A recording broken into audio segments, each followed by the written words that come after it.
अस्सलाम वालेकुम दोस्तों, कैसे हो? उम्मीद है कि सब खैरियत से होंगे।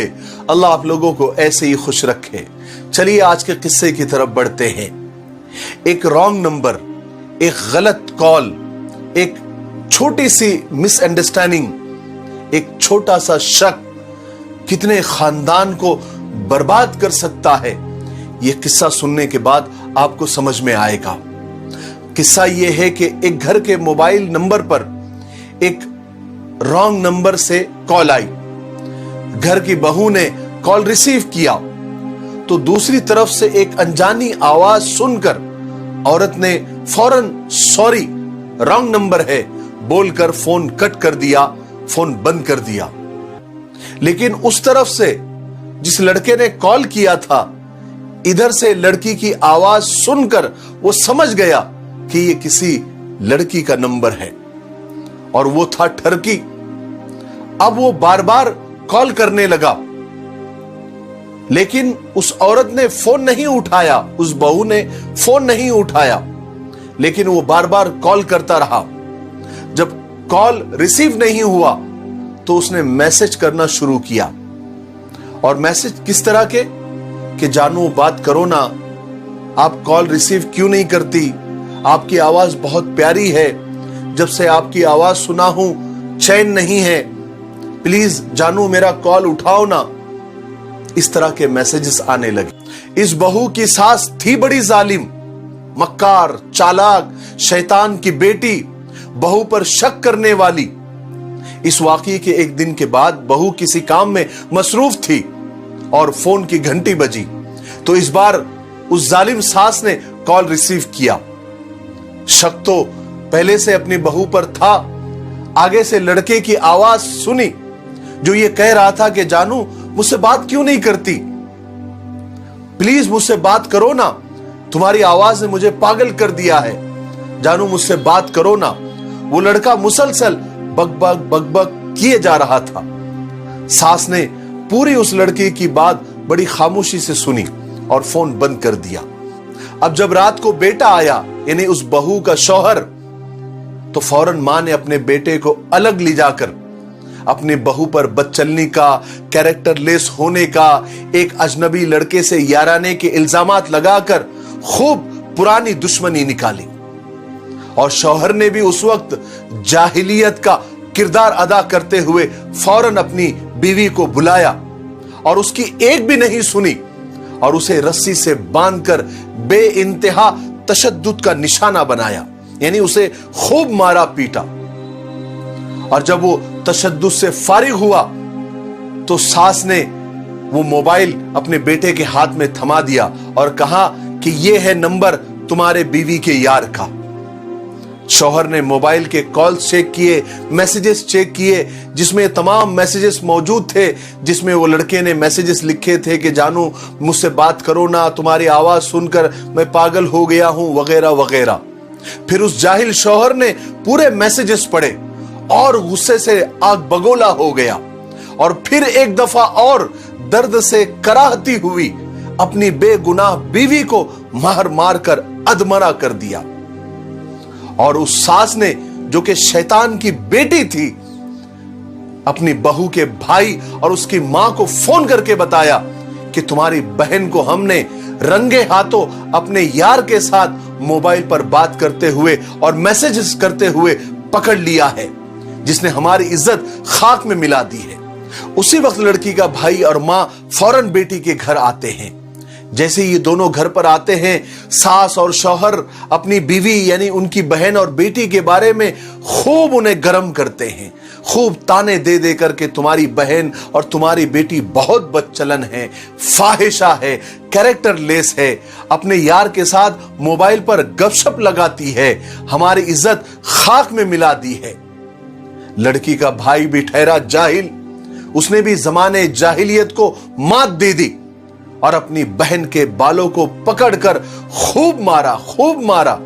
यह भी नहीं देखा कि पहले से ही उसकी बहन के होठों पर और उसके माथे पर खून जमा हुआ है, वो पहले से ही इंतहाई पिट चुकी है। वो बेचारी लड़की कसमें खा खा कर अपनी सफाई पेश करती रही, लेकिन ये जाहिल बिनते जाहिल और जाहिल बिनते शैतान सास और शौहर के आगे वो बेबस रही। लड़की की मां ने अपनी बेटी से कहा कि बेटी, अगर तुम सच्ची हो तो नहा धोकर कुरान पाक पर हाथ रखकर अपनी सफाई पेश करो। लड़की ने फौरन नहाया धोया, बावजू होकर कुरान पाक पर हाथ रखकर कसम खाई कि मैं बेकसूर हूं। लेकिन ये दौरे हाजिर की बिनते शैतान सास, उसने उसको भी ठुकरा दिया, उस कसम को भी ठुकरा दिया और कहा कि जो लड़की अपनी शौहर से गद्दारी कर सकती है उसके लिए कुरान पाक पर हाथ रखना कौन सा मुश्किल काम है। यही जुल्म क्या कम था कि जाहिल शौहर ने सारे मैसेजेस और कॉल रिकॉर्ड अपने साले को बता दिए, जो पहले से ही गुस्से में लाल पीला होकर थरथर कांप रहा था। और लड़की की सास ने जलती पर मुंह से तेल छिड़का और कहा कि तुम्हारी बहन बहुत चालाक है, मक्कार है, न जाने कब से ये आशिकी चल रही है। जिस पर लड़की के भाई पर शैतान सवार हुआ और उसने तैश में आकर अपनी बहन की एक न सुनी और न उस पर यकीन किया और पिस्तौल निकाली और बहन के सर में 4 गोलियां दाग दी। और यूं एक रॉन्ग नंबर की वजह से एक खानदान उजड़ गया।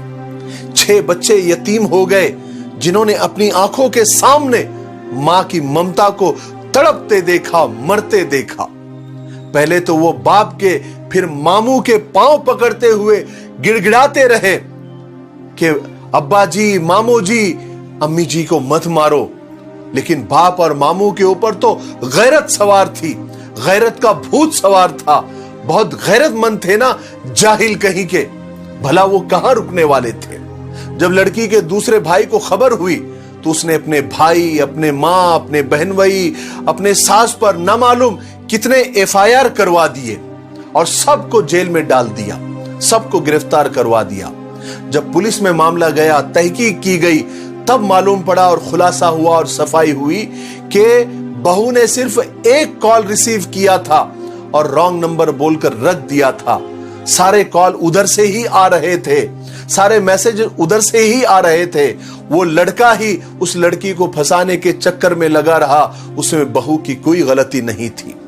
जब ये रिपोर्ट मंजरे आम पर आई तो जिस भाई ने अपनी बहन को गोली मारी थी उसको बहुत अफसोस हुआ। उसने जेल में ही खुदकुशी कर ली और रॉन्ग नंबर मिलाने वाले लड़के को गिरफ्तार किया गया और जेल में डाल दिया गया। और यूं एक रॉन्ग नंबर ने 3 दिनों के अंदर एक पाक दामन औरत को उसके 6 बच्चों से पूरी जिंदगी के लिए जुदा कर दिया। और 10 दिनों के बाद लड़की के भाई ने जेल में खुदकुशी करके एक औरत को बेवा और 4 बच्चों को यतीम कर दिया। और यूं 13 दिनों के अंदर 10 बच्चे यतीम और 2 खानदान तबाह हो बर्बाद हो गए। बच्चों को बिलखता देखकर और अपने बेटी के गम में मां भी पागल हो गई। मेरे भाइयों, बहनों और दोस्तों, जरा सोचिए और गहराई से सोचिए कि कसूर किसका था, गलती किसकी थी? उस बेगैरत रॉन्ग कॉल करने वाले की, या वो शैतान की बेटी उस सास की, या शक्की और जाहिल उस शौहर की, या वो जाहिल गैरतमंद भाई की, या फिर हमारे माशरे और हमारे समाज की? किसकी गलती थी? मेरे भाइयों बहनों, रिश्ते भरोसे पर टिके हुए होते हैं, एतमाद और एतबार पे टिके हुए होते हैं, शक पर नहीं। शक से तो रिश्ते टूट जाते हैं, खानदान तबाह हो बर्बाद हो जाते हैं। और शक का इलाज दुनिया के किसी मेडिकल स्टोर में नहीं है। और शक क्या है?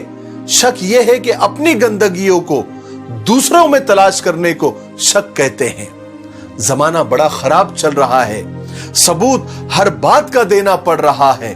भरोसा सच में बुरे दौर से गुजर रहा है। भरोसा और दिल टूटने की आवाज नहीं होती, लेकिन इसके टूटने की गूंज जिंदगी भर सुनाई देती है। अपने रिश्तों पर, अपने बहन भाइयों पर, अपनी बीवियों पर, अपने खून के जितने भी रिश्ते हैं उन पर भरोसा और एतमाद करना सीखिए और उनकी पूरी बात को सुनिए। और मैं आखिर में दुनिया की तमाम बहनों, बेटियों और बहुओं से कहना चाहता हूं, जरा गौर से सुने कि जब भी आपको कोई ऐसा गलत कॉल दूसरी या तीसरी मर्तबा आ जाए तो शर्म करने के बजाय प्लीज बराए मेहरबानी फौरन अपने शौहर, अपने भाई या अपने घर के मर्दों को बताएं, ताकि सिर्फ आप अपनी ही इज्जत नहीं बल्कि पूरे खानदान की जिंदगी भी बचा सके। मुझे उम्मीद है कि आज की ये सच्ची कहानी से हमको बहुत कुछ सीखने को मिला होगा। मेरे लिए, पूरी उम्मत के लिए और पूरी इंसानियत के लिए खैर की दुआ करते रहें। अस्सलामु अलैकुम व रहमतुल्लाहि व बरकातुहू।